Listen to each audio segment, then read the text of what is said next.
Bro మన సంక్రాంతికి ఒకేసారి 7 సినిమాలు వస్తుంది. ఈసారి సంక్రాంతికి ఎలా ఉండబోతుంది ఈ సంక్రాంతి? సంక్రాంతి పండుగకి మన స్కూల్ వాళ్ళకి 7 days హాలిడేస్ ఇచ్చారు. 7 days కి అన్ని సినిమాలు చూడమని హాలిడేస్ ఇచ్చారు, అర్థం కావట్లేదు. కానీ 7 సినిమాలు వచ్చేస్తున్నాయి. ఈ ప్రజాసాబ్ సినిమా అయితే 9th కి ఉంది. 12th కి మన చిరంజీవి గారి మూవీ ఉంది, మన వెంకట వరప్రసాద్. ఇంకా మనకు చిరంజీవి ఫ్యాన్స్ చాలా మంది కూడా పేరు పలకడం కుదరట్లేదని బాధపడిపోతున్నారు. చిరంజీవికి ఎంత పెద్ద పేరుతో సినిమాలు రాలేదు అని అంటున్నారు. ఏంది నిజమేనంటావు? అది అసలు నిజంగా నాకు నోరు తిరగట్లేదు అది అనడానికి. చూసైనా ఒకసారి చెప్పు, సినిమా పేరు ఏందని క్లారిటీ చెప్పా. మన శంకర వరప్రసాద్ గారు పండగకు వస్తున్నాడు.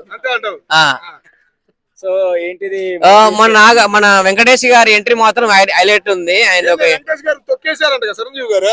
ఏం తొక్కేలేదండి, అతను రాణికొండ ప్రతి సంక్రాంతికి వెంకటేష్ గారితో కామెడీ సినిమా వచ్చింది. ఈసారి రాణికొండ తొక్కేశాడు అని చాలా మంది అంటున్నారు. మరి వెంకటేష్ గారు బాగా హైలైట్ చేసి ఉంటాడా సినిమాలో? తొక్కేశాడు అంట. ఈ సినిమాలో నాటు సాంగ్ ఉండే ఒకప్పుడు RRR సినిమాలో ఆ టైప్ ప్లాన్ చేశారు. ఇందులో అది అంత హిట్ కాలేదు, అంత అనుకున్నంత లేదు. కానీ మన వెంకటేష్ గారి ఎంట్రీ మాత్రం అదిరిపోయింది. డైలాగ్స్ మాత్రం అంతే ఉన్నాయి. చూడడానికి మంచి ఫ్యామిలీ మ్యాన్ లా ఉన్నావు, మాస్ ఎంట్రీ ఇచ్చావేంది అన్నాడు ఈయన వెంకటేష్ గారు. కానీ ఒక ఫోటో వచ్చింది వెంకటేష్ గారిని మోస్తున్నట్టు, ఆ సీన్ బాగుంది. ఏమంటావు దాని గురించి? అన్న ఒక మాట చెప్పాలా, చాలా మంది ట్రోల్ చేస్తున్నారు ట్రైలర్ చూసినప్పటి నుంచి.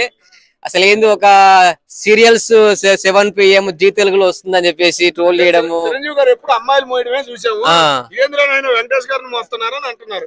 కానీ చిరంజీవి గారు ఒక మాస్ లుక్ లోనే హైలైట్ ఉంటారు. కానీ ఇది ఫ్యామిలీ మ్యాన్ అంటే మాకు ఏదో ఏదో ఏదో ఫీలింగ్ అనిపిస్తుంది.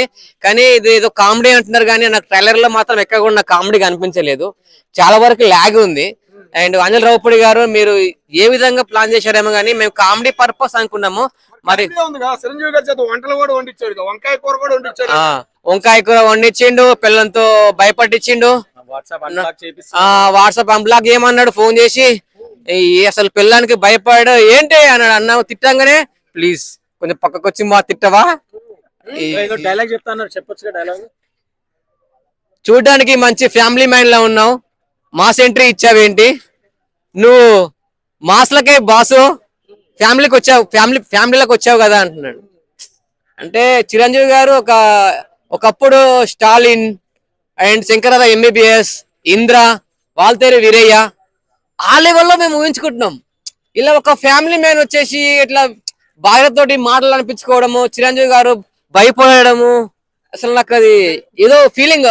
మాకు ఒక ఆడియన్స్ పరంగా చెప్తున్నాను, మాకు చిరంజీవి గారు మాకు అది నాకు అంత అనిపించట్లేదు. టైలర్ వచ్చినప్పటి నుంచి నాకు ఏదో గిల్టీ ఫీలింగ్ వచ్చేస్తుంది. నాగార్జున గారి స్టోరీ బిగ్ బాస్ వల్ల నాగార్జున గారు తీసుకోలేదు కాబట్టి చిరంజీవి గారి చేతికి వెళ్ళింది అంటున్నారు. నిజమేనంటావు అదంతా?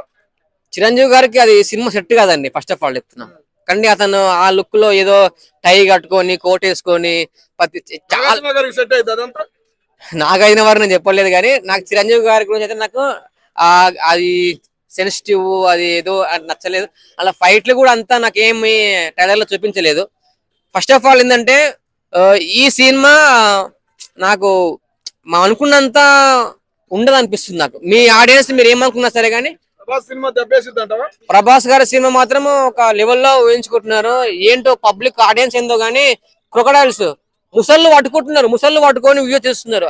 ఆ ముసళ్ళు కరువా ఉత్తప్పుడే ముడిలో పడుతుంది, భయము అంత బలం ఉంటుంది. ఆ ముసళ్ళు పట్టుకొని వీడియో చేస్తున్నారు.